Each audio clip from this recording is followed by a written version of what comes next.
ফিলিস্তিনের ভূমি মুসলমানদের জন্য অতি পবিত্র ও গুরুত্বপূর্ণ। এই ভূমি শুধুমাত্র ইতিহাসের সাক্ষী নয়, বরং এটি মুসলিম ধর্মের গভীর আধ্যাত্মিকতা ও ঐশ্বরিকতার প্রতীক। ফিলিস্তিনের জেরুজালেম নগরীতে অবস্থিত বাইতুল মুকাদ্দাস বা মসজিদুল আকসা ইসলামের ইতিহাসে একটি গুরুত্বপূর্ণ মসজিদ। পবিত্র কোরআনে আল্লাহ তাআলা মসজিদুল আকসার কথা তুলে ধরেছেন। এখান থেকে সংগঠিত হয়েছিল আল্লাহর রাসূল সাল্লাল্লাহু আলাইহি ওয়াসাল্লামের পবিত্র মেরাজ। একে ইসলামের তৃতীয় পবিত্রতম স্থান হিসেবে গণ্য করা হয়। মহানবী সাল্লাল্লাহু আলাইহি ওয়াসাল্লাম আল আকসা মসজিদকে বিশেষ মর্যাদায় অভিষিক্ত করেছেন। তিনি বলেছেন, 3টি মসজিদ ছাড়া অন্য কোনো মসজিদে নামাজ আদায়ের উদ্দেশ্যে ভ্রমণ বৈধ নয়। মসজিদুল হারাম, মসজিদুল নববী এবং আল আকসা।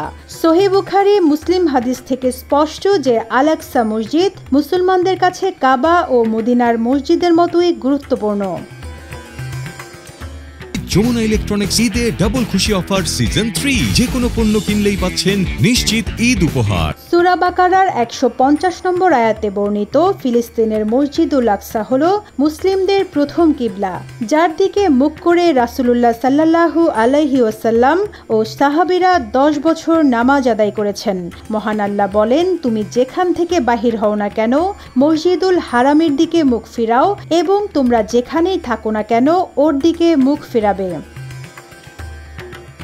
এক হাদিসে হযরত আবু দারদা রাদিয়াল্লাহু তাআলা আনহু থেকে বর্ণিত, রাসূলুল্লাহ সাল্লাল্লাহু আলাইহি ওয়াসাল্লাম বলেন, মসজিদুল হারামে এক নামাজ 1,00,000 নামাজের সমান, মসজিদে নববীতে এক নামাজ 1000 নামাজের সমান এবং বাইতুল মাকদাসে এক নামাজ 500 নামাজের সমান।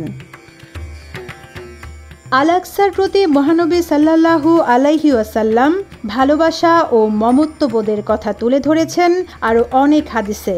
মসজিদুল আকসা এবং ফিলিস্তিনের আশেপাশের ভূমিকে তিনি পবিত্র ভূমি হিসেবে আখ্যা দিয়েছেন।